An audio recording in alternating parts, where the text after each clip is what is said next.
To know that you're still there. Hope you had a great time with sports and Eastern Circle with Daisy and Michael.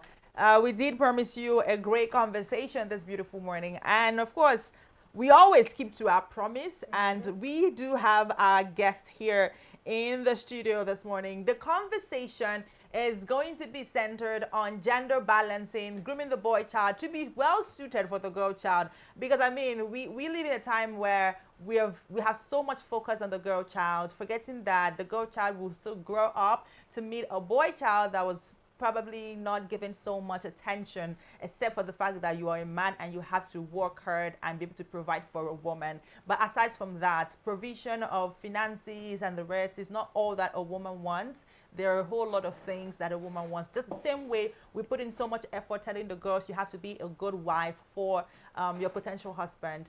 But do we really put in that energy to the boys? And so we're talking about, it's going to be a gender balanced conversation, and we do have a person in the studio to really have that conversation with us.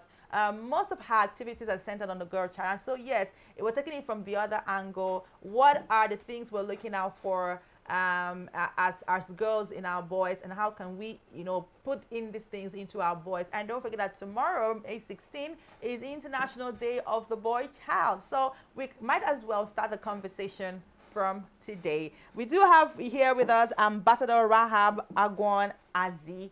Right, I got that well. You tried. I tried. Okay. Yeah, you tried. She's the founder of Rahab Azi Inspire Initiative, and of course, they make sure that they cater to everything about the girl child. I hear she's doing a whole lot of things, but let me not go into the words. Let's come back home. Come back home. It's so great to have you. Thank you is so my much. This is my co-host Martha. Martha, how are you? I'm good. Nice meeting you. Like the topic is very, very catchy. Grooming the boy child for the girl child. For the girl child. It sounded selfish, but I would really love to know what you think about this. Yeah, thank you so much.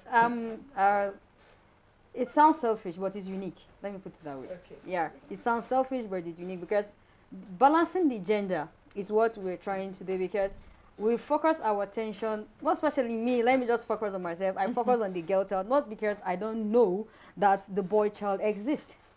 But the girl child, she needs more attention than the boy child.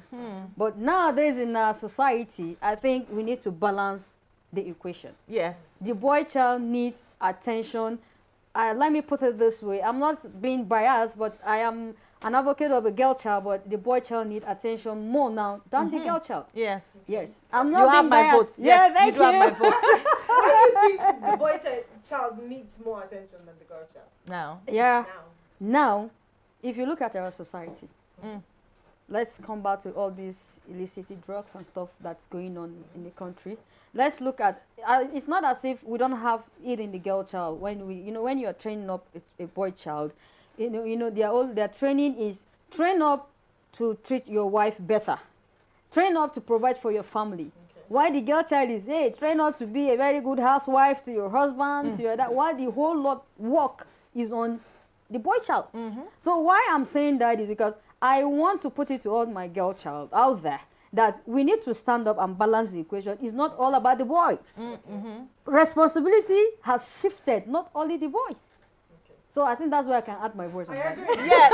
That's the thing. Now, financial responsibility has shifted from just the boys to the girls. Yeah. But now, that is why the lapses of we not impacting our boy child well is now showing. Yeah. Because Exactly. you get the point now. So how do we help this situation? Because now, if you ask some girls, they'll tell you that, oh, let's say a girl who is into drugs. If you check the record very, it's gonna some of these girls were introduced by a guy. Yeah. Maybe a boyfriend they were dating, or some guy somewhere trying to help them. A man somewhere. You see a guy, I mean, most times when you are afraid of kidnappers or someone stealing from you, it's not a girl you're afraid of. No. It's a boy. It's a boy. A guy, right? A boy that became a man. And so many of these vices in our society, it transcends from just being able to provide for the family. Now, a man could be a provider, but he hits his woman. He could be a provider, but he abuses his woman. Sure. I mean, So as a women advocacy group, girl child advocacy group, how do you try to balance this aspect, seeing that we are trying to help our girls to be protected, but the people that we are trying to protect them from are not getting help? Do you guys get to have this kind of conversations in your group? Yes, we do. And one of the things I look at there is to balance it is to empower the boy child. Okay. When you empower the boy child, just like what I said, if you empower a girl child, you're empowering the nation. Mm. So if you empower the boy child to skill acquisition apart from being educated, you empower him with some skills acquisition trainings, you understand. He may not deviate because we need to train them. Mm-hmm. Like emotionally, we need to tell them that, okay, girls are the weaker cells, but though we are not the weaker cells. But so a girl child is a weaker cell. You need to protect her, not that you will hit her. So we train them emotionally, for them to consider that this person, my partner, is a weaker cell that I need to support, not to hit. So I think those are the key areas that I want my colleagues to look at. When you are training a boy child, you look at the emotional balance of that boy child. Okay. Well, I personally do think that the problem of the character flaws with some of the male children and, that of the female, I think it stems from the imbalanced training, like you said, that we give to both parties. Yeah. You train the woman to be fit for just the home, and then you train the man to just be a Provider. breadwinner, a provider. Don't you think that just as you're advocating for these men being raised to be better women or better husbands or better people, don't you think it's also important to involve the woman? Because I think that these things they work side by side. And by side, I mean that the woman also has a lapse. Yeah. The man also has a lapse. And it just has to be like a collaborative effort to ensure that both parties work individually and together as well. What efforts have the organization done to sensitize people on the need to ensure that these kinds of balance in thought patterns are being upheld and being taken seriously? Sometimes, okay, what I would say is that to balance this attention, you need to go back to the parent, caregivers, those that take care of the children. When you look, if you promote the healthy development part of a boy child to balance the equation, it will happen. It will happen. But where in a situation whereby most of the times, if I go out there, I do tell the girl child, I said, gone are the days that a girl child will fold her arms and wait for a boy child to provide for her. So now is a wake-up call for the girl child. But in a situation whereby, if you look at it the other way around, a girl child doing well, she tends to look at the boy child not to be anything. So we now start rubbing shoulders with the boy child, because we are balancing ourselves on the same equation. So what I want to say here is to the girls, if I look at the biblical part of it, we are supposed to be submissive. But the boy child should not take that for granted. Do you believe in the submission? I believe so much. Okay. Okay. So you think it's a one-party thing? It's not a one-party thing. The boy will the boy, his work is for him to love and respect. While the woman is doing the submission. But the girl child cannot be submitting to the boy child, and you are not There's no love and you are not loving her and respecting her. It won't work. So that's the excuse. Yes. Submission for love and attention. Thank you. I don't agree. I don't agree. No. I don't think it should be an exchange. So what I'm trying to say here is we need to train them equally. Okay. Yes, we need to train them. I am an advocate for the girl child. I am so tenacious about the rights of a girl child. What are these rights you speak of?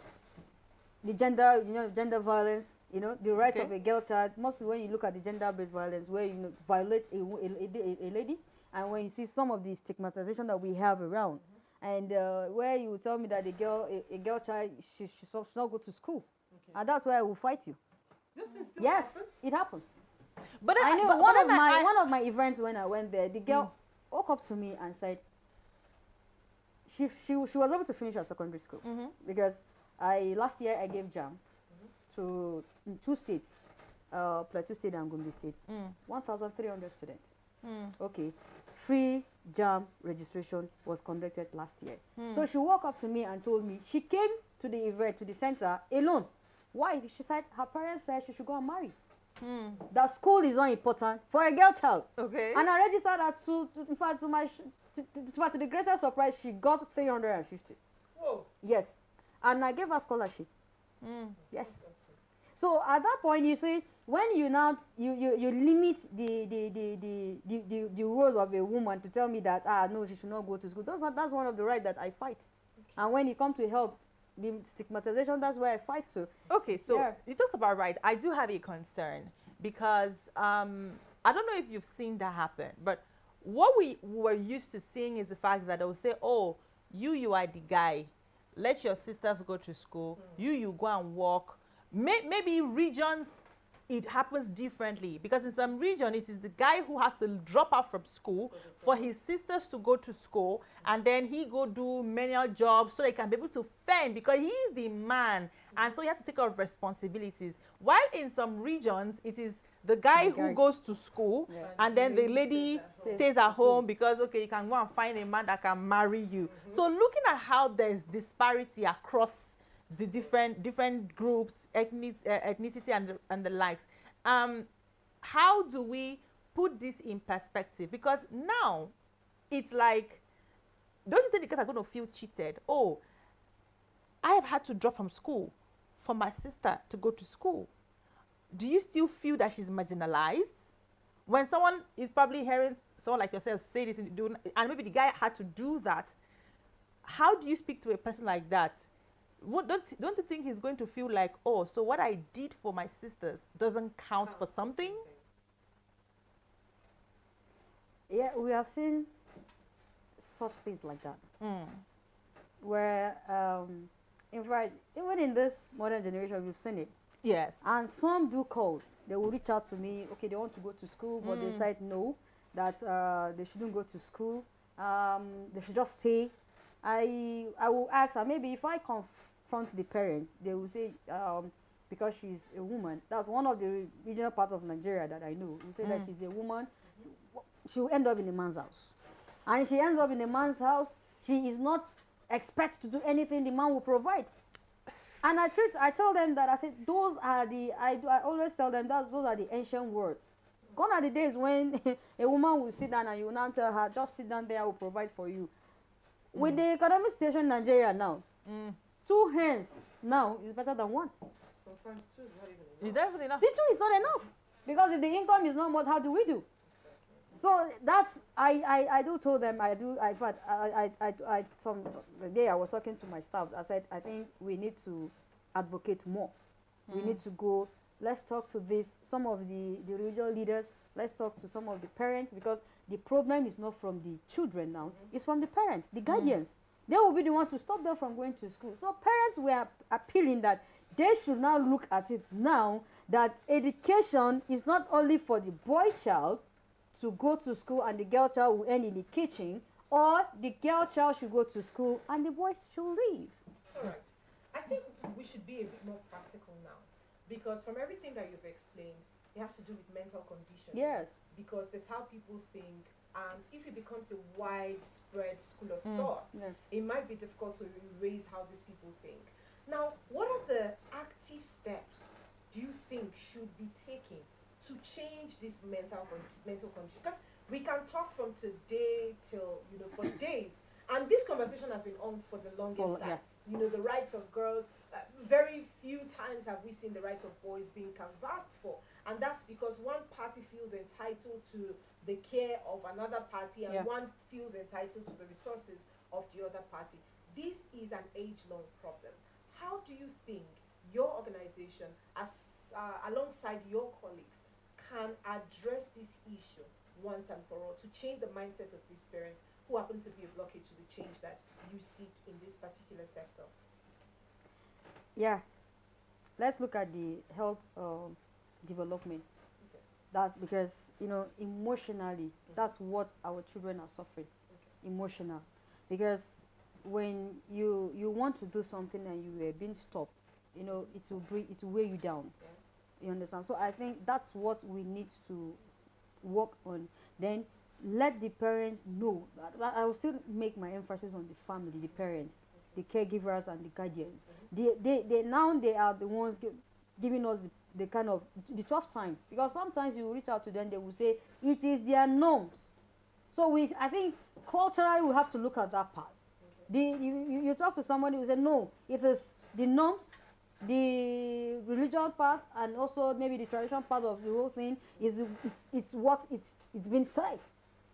So I will team up to look at that area where we will allow the parents to know that culture, norms will not be a barrier for the children. Most especially when we talk about the education part of it. Yes. All right. Yeah. Okay, so let's now look at it from this other angle. Women are amazing set of people. I mean, we are wonderful. Yeah. We are three women here. We do say so ourselves. I mean, I'm amazing. Do you dispute that you're not amazing? You're not No, of course amazing? not. And she's definitely amazing. It's not, I mean, I want to say that good work you're doing, you know, for the girls. It's so amazing to see that there's somebody who is putting out their energy, their time, their resources, to make sure that people, or rather this gender, get it right. Good. This is where the problem is. Despite all the efforts Yeah. that we are putting into it, are you satisfied by the actions of our gender, especially in the social space? I will say no, I am not. Because social media now has turned out to be something else. A girl of 9, you will see her on the TikTok dancing. So you will not ask yourself, where are the parents? Responsibility, we as the non-governmental organization, we are trying our best. But without the help of the parents, that means our breast will turn out not to be breast.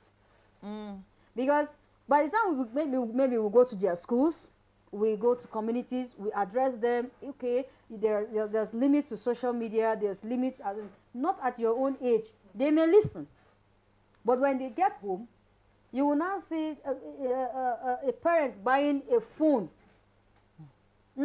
iPhone, in fact, iPhone 16 Pro Max. A child that is not up to 18 holding that phone. I'm not saying that they shouldn't have a phone, but there should be a limit. Control them. I think I have a friend like that. She was like, the husband wants to go and buy phone for the. It happens I was there. I told them, I said, if you want to give her a phone, make sure that you control. Checkmate. When they come back to school, check. If they are at home, check. But you know, right now, if you question the girl that's on social media at the age of 9, you try to, you tell my parents did not stop me. Exactly. Who are you to stop me? Exactly. So it goes back to the parents. What can the parents do to help us that we are trying to help the children out there on the street? Truth is, on a larger scale, I know we're talking about the parents regulate. There's only so much that the parents can do. Yeah. Because as a matter of fact, if you like, you give the child this phone at 15, you give them at 18, you give them at 20 or 30. What they will see at 18 is what they will see at 20. I do acknowledge that the parents have a responsibility to regulate what the children, you know, the kind of content that they consume. But on a larger scale, I mean, just 2 days ago, we had a tweet that was trending that said fornication was not a sin. From an adult. From an adult, right? Now, let's not even look at it just from the spiritual point of view, where we're saying, oh, this is what God says, this is what Allah says, this is what whoever you serve in your religion says about that. But promiscuity in society, these kinds of statements can encourage promiscuity, where people no longer stick to their partners. Because I feel like the thin line between that and promiscuity is the fact that some people have the consciousness of what their religion says about that. Yes. But the moment they are stripped off of that consciousness, now in the wider space where someone can freely come out to say something like that, I don't think the age at which the children get the phone is the problem. It's what actually they consume. And who regulates what is being consumed on the internet space? So I've seen a lot of people call for the regulation of the social media space, because even if you protect them at home, you cannot always protect them outside because of what is being allowed on the social media space. So what do you think can be done the larger scale? Now the family will do what the family can do, but on a larger scale, as a society, as a nation, as you know, a people, what can be done to ensure that these things are curtailed? Yeah, you said something about that social. I think I saw it, and I was able to send a message to the person. He said, "We are in a free war." That was his response. We are in a free war. Were you the person that typed many times? It is a sin. It is a sin. Were you the person? No, I think we were two. They We were were two. two. Yeah. Oh, okay. So aside, so he was like, it's a free war. That as far as is concerned, what even got me was like the government don't care. You see where his point is coming from. The government don't care. If only that the government can join hands on liars with But is the government supposed to care about about your fornication level? Your fornication, is it about the government, or is it a moral point? Is the control of the content. Is the control. Because I feel like that's a personal Because opinion. to him is a personal opinion. But your personal opinion, I told him, should be limited to you. Exactly. That was what I told him. Let it be limited to you, but not putting it on the social media. You don't know who and who on the social media. He now said he doesn't care because if the government wants, they should ban him. It's a free world. That was what he said. So if the government wants us to, let us not have a whole lot of our girls out there, because sometimes it got me worried. You see in the morning they wake up, we saw a girl there being killed. All these things. It goes back to the government. What do we do? If the non-governmental organizations are trying the best, what are they doing? So why can't we now come up together, work hand in hand together, which I know is going to be difficult because we have different goals. So, but if government can kick in, the parents are doing their own, the government are doing their own, and while the other organizations are doing their own, I think we can come up with something better. Well, has there been any active approaching of the government or the necessary bodies to curtail to that is no. Okay, I want us to be I want us to be very, very realistic, because the people who control the social space, for example, the people who manage the social space, for example, we have the big names, the Elon who has the X, we have the Zuckerberg, for Facebook, Mac, and we have Instagram. All of them. These have been controlled not just from Nigeria. There have been several talks about social media regulation, which of course a whole lot of us have kicked against it, not because we don't like the proper things to be on the social space, but you cannot stifle our right to freedom of expression. Now, so you're looking at the situation by not infringing on people's rights versus making sure that where your right starts, my own mandate begins. Do you get? So we have to be very careful about it and then be more practical now. So the practical part is the fact that we cannot force the government to strangulate people's right to freedom. We can't do that.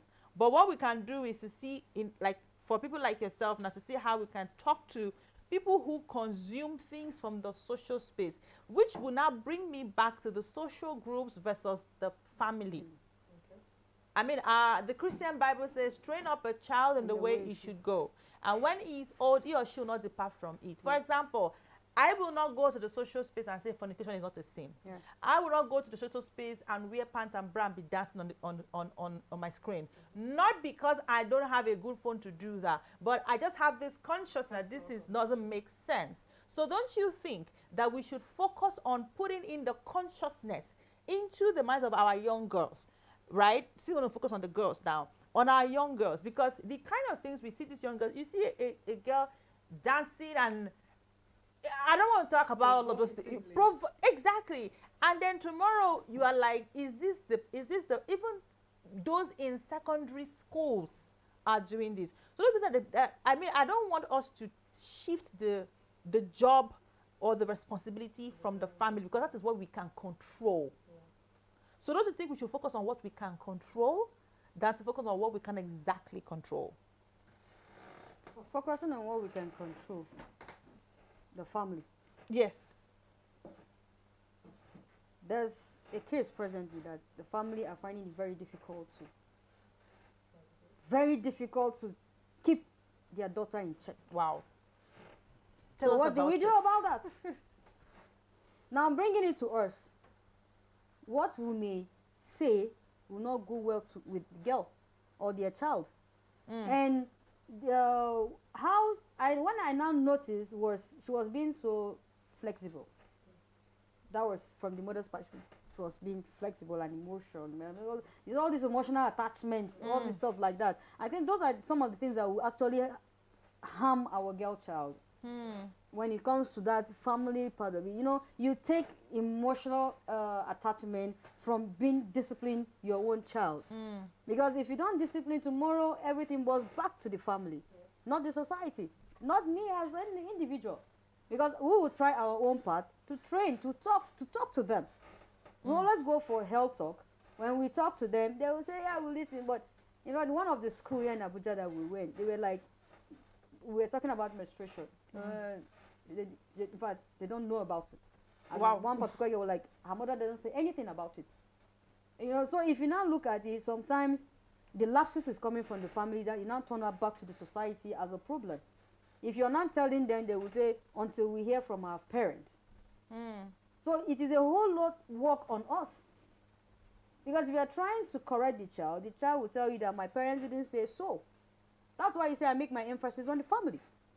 If they help us and we are they're doing that with the family space, we were doing it on the society space, I think things will go right. Do you guys try to have like maybe occasional meetings, interface between yourself and the families to see, okay, and then do you guys also attend to both girls who don't have parents or just those with parents? Yeah. Rahab as the Inspired Initiative is focusing on, that's the key area she focuses on. The less privileged. Okay. And also the disabilities. So what happened, something I was able to break the barrier when I wanted to give jam last year. When I gave jam, I decided to add the boy child. Yeah, because I was like, the boy child will need to go to school. And in fact, they literally attacked me. They were like, why is it's all about girls? So I was personally going to I was going to attack you because too. when I saw that where you said grooming the boy child for the girl child, I feel like the reason we are here in the first place is because we deviate our attention so much from the boy child. So we give so much focus on attention to the girl child. And the boy child is and the boy child is not necessarily angry. He's just left to figure out so many things on his own. And if someone is left out in the wild to figure out so many things on their own, they will encounter so many things as well, which they might not be able to have control over. And now when they now become a nuisance in society, we are so hard on them for what they do, forgetting that our negligence brought them to that point. And now we start trying to protect our girls from the boys that we failed to train. So I think that, am I about to tell you what to do? Absolutely. I think that I personally think that a lot of attention is being paid to the female child much more than it is to the male. Again, I'll ask, how do you plan on creating this balance so that it doesn't just revolve around the girl alone? Because if you train the boy well, you will not need to protect the girl from the boy. It's because a lot of nonchalance have been condoned in training the boy child. That's why they get so bad to a point where we now start thinking of how to protect the girls from the boys. You see, it's a vicious circle. So how do you think we can create this balance? I've asked that before, but now again, how do you think not to shift the attention from the girls, but to ensure that the boys are also given proper attention? I think now you're not talking about the value base. All right. I will give kudos to all the organizations that are keen into the boy child. Yeah, because we want to bring them from the street back to school, back to because I felt it when I will see a boy child neglecting or driven from what's supposed to be right, he doesn't do it. And if you ask him, he will say, my parents don't care, they left him to fend for himself. You understand? That is so kind of sympathetic. So, but right now, I'm trying, my organization is trying to balance that. Wherever I'm going for an event, though it is a girl child, I'm champion. But if I'm giving the girl child 70%, I think I have to give a boy child 30%. So that's the balance that I. Thank you very Yeah. much. Okay, For answering that okay, question. Thank you okay. so much, Yeah. so that we ensure that we're not being Yeah, biased. no. So Yeah. it is now we say we don't want to be biased again. Yeah, so we don't want to Okay. be biased again. That's Yeah. good. That's a good one. I want to say that we've had a great conversation on that as well. I'm definitely sure that your organization will make our boys feel special tomorrow. Yeah, yeah. Are you going to give them cow? I'm going to do that. Yeah, because now on the education part, because it's about education, health, and agriculture. Women in agriculture, girl child in education part, and also the health. So now, the boy child out there should look out for the Rehab as an Inspired initiative, considering them 30% in our organization. Thank you. What the Lord has done for That's what us, we need to hear. it shall be permanent. And honestly, I'm all about balance. Yeah. You know, nobody should be ignored while one person wants to be taken care of. I do So believe that with those time we'll two- make it 50-50. We'll meet, yeah, with time. I We'll do get agree. there. We'll get there.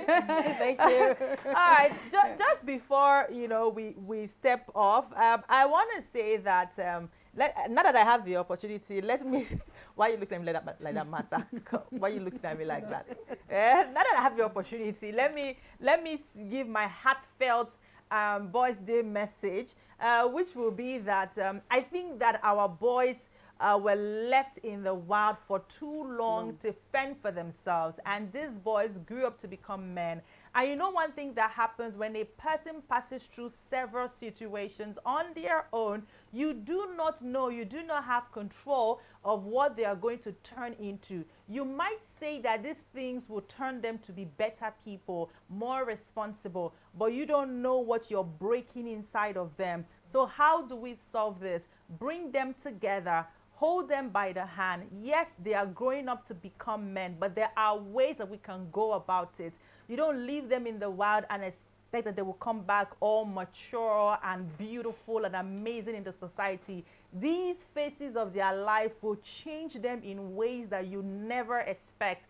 And for some of them, it will make them hardened. For some of them, it will make them soft. For others, it will make them the kind of men that no woman will want to be around with. And that is just how it is. And so many of us are surprised as the kind of men we have these days. But can we blame them? Nobody ever held their hand.